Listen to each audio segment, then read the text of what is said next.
sit up there.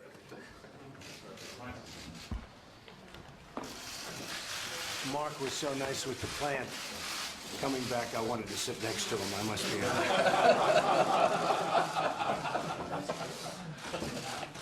Thank you very much, everybody. This is really our first official meeting. And Andrew, it's nice to have you set everything up so well, and I hear your company's doing well. Thank you, Mr. President. And I really do. I appreciate we'll get to know each other very well. We'll have these meetings whenever you need them, actually, but I would say every quarter, perhaps.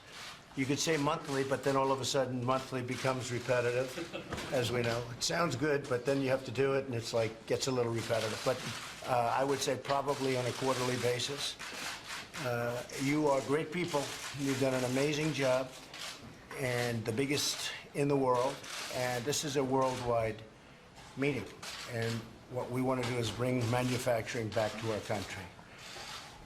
Vice President Pence, good morning, is very much involved with me on that. It's one of my most important subjects. It's what the people wanted. It's one of the reasons I'm sitting here instead of somebody else sitting here. And I think it's something I'm good at. We've already had a big impact. And I want to thank Mark and Ford because you've been great. I think Maryland is going to be terrific. We're going to find out soon, right? That's Lockheed Martin. And I think we're going to have a tremendous amount of business coming back. If you read today's papers, you'll see what's happening with 4 or 5 different companies that announced that they feel much differently. Foxconn is going to spend a tremendous amount of money on building a massive plant, and probably more than one. So that's what we want. We want people, we want to start making our products again. We don't want to bring them in, we want to make them here. And that doesn't mean we don't trade, because we do trade. But we want to make our products here. And if you look at some of the original great people that ran this country, you will see that they felt very strongly about that. Going to make your products. And we're going to start making our products again. And there'll be advantages to companies that do indeed make their products here. So we've seen it. It's going to be a wave. You watch, it's going to be a wave.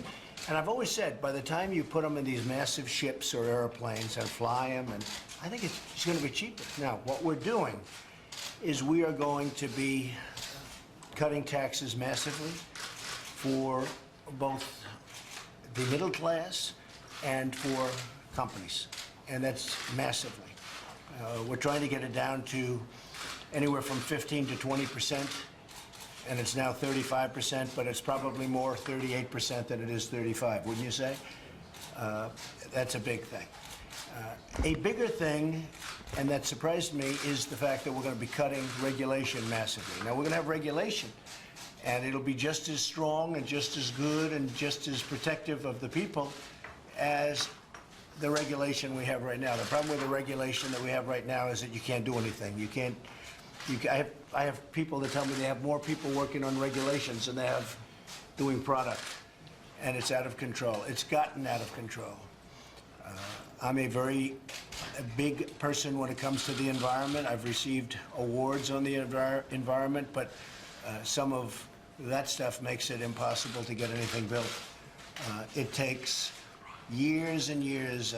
You can look at some examples. I read one recently where a man's been trying to build a factory for many, many years, and his vote was going to be fairly soon, and he gave up because he wasn't going to win the vote. Spent millions and millions of dollars, actually ruined his life. And we can't have that. So when somebody wants to put up a factory, it's going to be expedited. And you have to go through the process, but it's going to be expedited. And we're going to take care of the environment. We're going to take care of safety and all of the other things we have to take care of. But you're going to get such great service. There will be no country that's going to be faster, better, more fair, and at the same time, protecting the people of the country, whether it's safety or so many other reasons where regulations are good. We think we can cut regulations by 75%, maybe more, but by 75%. Have, in a certain way, better protections. But when you want to expand your plant, or when Mark wants to come in and build a big, massive plant, or when Dell wants to come in and do something monstrous and special, you're going to have your approvals really fast. Thank you, sir. And the one thing that surprised me, and then I want to hear what you have to say, but the one thing that surprised me in going around and meeting with a lot of the people at this table and meeting with a lot of the small business owners, if I gave them a choice of this massive tax decrease that we're giving for business, for everybody but for business, or the cutting down of regulation, if I took a vote, I think the regulation wins 100%. Now, in one case, it's hard dollars, and in the other case, it's regulation. You would think that the regulations would have no chance. I've never seen anything like it. Virtually everybody is happier with regulation than even cutting the taxes. So the regulations are going to be cut massively, and the taxes are going to be cut way down. So you're going to have now incentive to build. The one thing I do have to warn you about, when you have a company here, you have a plant here, it's going to be in Indiana, or it's in Ohio, or it's in Michigan, or it's in North Carolina, or Pennsylvania, anywhere in this country. When you decide, if you decide to close it, and you no longer will have a real reason because your taxes are going to be lower. And by the way, if you go to another state, that's it. That's great. If you can go from Ohio to Indiana or from Indiana to Ohio, that's fine. So you have 50 great, wonderful governors to negotiate with. So it's not like we're taking away competition. But if you go to another country and you decide that you're going to close and get rid of 2,000 people or 5,000 people, I tell you, United Technologies was an example with Carrier, and I got involved, 2 years after they announced. So, in all fairness, that was tough, but United Technologies was terrific, and they brought back many of those jobs. But if that happens, we are going to be imposing a very major border tax on the product when it comes in, which I think is fair, So a company that wants to fire all of its people in the United States and build some factory someplace else, and then thinks that that product is going to just flow across the border into the United States, that's not going to happen. They're going to have a tax to pay, a border tax, a substantial border tax. Now, some people would say that's not free trade, but we don't have free trade now because we're the only one that makes it easy to come into the country. If you look at China, if you look at many other countries, I don't have to name them, but many other countries, they can't believe what we do. So we take in things free, and yet if you want to take a plant or you want to do something, you want to sell something into China and other countries, it's very, very hard. And in some cases, it's impossible. They won't even take your product. But when they do take your product, they charge a lot of tax.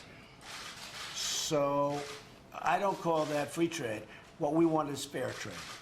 Fair trade. And we're going to treat countries fairly, but they have to treat us fairly. And if they're going to charge tax to our countries, if, as an example, we sell a car into Japan and they do things to us that make it impossible to sell cars in Japan, and yet they sell cars into us and they come in like by the hundreds of thousands on the biggest ships I've ever seen, we have to all talk about that. It's not fair. It's not fair. Never was. I just can't believe it took so long for somebody to come along. So that's the only thing I will tell you. So essentially I'm talking about no tax, because if you stay here, there's no tax. Somebody would say, oh, Trump is going to tax. I'm not going to tax. There is no tax, none whatsoever. And I just want to tell you, all you have to do is stay. Don't leave. Don't fire your people in the United States. We have the greatest people. And many other countries have the great people, too. I mean, we all have great people, okay? This isn't that kind of a competition. Everybody has great people. But if we're going to fire people and build a product outside, not going to happen. So thank you. You didn't frankly have the balls to put country before party.